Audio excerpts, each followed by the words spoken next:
امریکہ ایران پر حملے کر رہا ہے اور ایران جوابی حملے کر رہا ہے۔ ایران نے دھمکی دے دی ہے کہ اگر امریکی دباؤ جاری رہا تو مڈل ایسٹ سے توانائی کی تمام برآمدات یعنی ایکسپورٹ جو ہے وہ روک دیا جائے گا، تمام ایکسپورٹس کو بند کر دیا جائے گا۔ اس کے ساتھ ہی ایران نے اسٹریٹ آف ہرمز بند کرنے کا بھی اعلان کیا ہے، جبکہ امریکہ نے ایرانی بندرگاہوں اور بحری جہازوں پر دوبارہ ناکے بندی نافذ کر دی ہے۔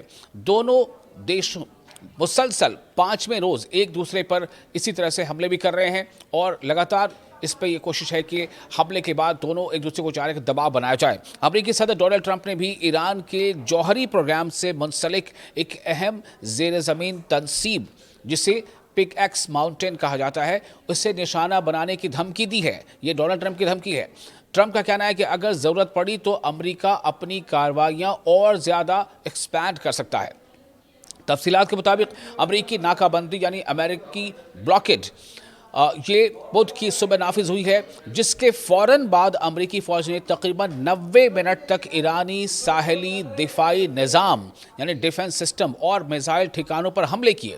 ایرانی حکام کے مطابق گزشتہ روز امریکی حملوں میں کم سے کم 7 فوجی ہلاک اور 300 سے زائد افراد زخمی ہوئے ہیں، جبکہ جنوبی ایران میں یعنی سدرن ایران میں حالیہ دنوں میں 30 شہریوں کی ہلاکت کی بھی اطلاع دی گئی ہے۔ وہیں دوسری طرف ایران نے امریکی اقدامات کے جواب میں اسٹریٹ آف ہرمز بند کرنے کا اعلان کر دیا ہے۔ ایرانی پاسداران انقلاب یعنی IRGC کا کہنا ہے کہ خطے کی توانائی برآمدات یعنی ایکسپورٹ یا تو سب کے لیے ہوں گی یا کسی کے لیے نہیں ہوں گی۔ ایرانی حکام نے واضح کر دیا ہے کہ اسٹریٹ آف ہرمز اس وقت تک بند رہے گی جب تک امریکہ اپنی کارروائیاں بند نہیں کرتا۔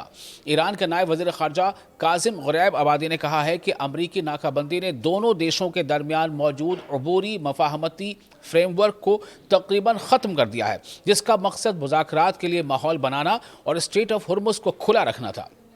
ادھر امریکی سینٹرل کمانڈ سینٹ کام کے مطابق امریکی افواج نے اسٹریٹ آف ہرمز میں ایک آئل ٹینکر کو بھی نشانہ بنایا، جس کے نتیجے میں جہاز غیر فعال ہو گیا، وہ ایکٹیو نہیں رہا۔ امریکی فوج کا کہنا ہے کہ مزید حملے یعنی اور زیادہ حملے ان ایرانی عسکری صلاحیتوں کے خلاف کیے جا رہے ہیں، ملٹری پاور کے خلاف کیے جا رہے ہیں، جو بحری گزرگاہ سے سمندری راستے سے گزرنے والے جہازوں کے لیے خطرہ بن رہی ہیں۔ امریکہ لگاتار یہ کوشش کر رہا ہے کہ ایران کو کمزور کیا جائے تاکہ وہ اسٹریٹ آف ہرمز پر جو ہے اپنا کنٹرول وہ کم کر دے، اس کی کنٹرول سے اسٹریٹ آف ہرمز باہر ہو جائے، لیکن ایران کا ایسا ماننا ہے کہ اسٹریٹ آف ہرمز اس کے اپنے نیشنل انٹیگریٹی سے جڑا ہے۔ خطے میں بڑھتی ہوئی کشیدگی کے باعث عالمی سطح پر یعنی ورلڈ لیول پر جو تیل کی قیمتیں ہیں ان میں مسلسل اضافہ ہو رہا ہے، تیل کی قیمتیں بڑھ رہی ہیں۔ اسٹریٹ آف ہرمز دنیا کی تیل اور گیس کی تجارت کے لیے انتہائی اہم راستہ سمجھا جاتا ہے، جہاں سے جنگ سے پہلے دنیا کی تقریباً 5ویں حصے کی جو توانائی وہ گزرتی تھی، یعنی کہ وہاں سے چاہے وہ نیچرل گیس کا گزرنا ہو یا پیٹرول کا یا خام تیل کا۔ امریکہ کا دعویٰ ہے کہ ایران نے گزشتہ ہفتے اسٹریٹ آف ہرمز میں 7 تجارتی جہازوں پر حملے کیے، جن میں عملے کے کئی افراد ہلاک، زخمی یا لاپتہ ہوئے۔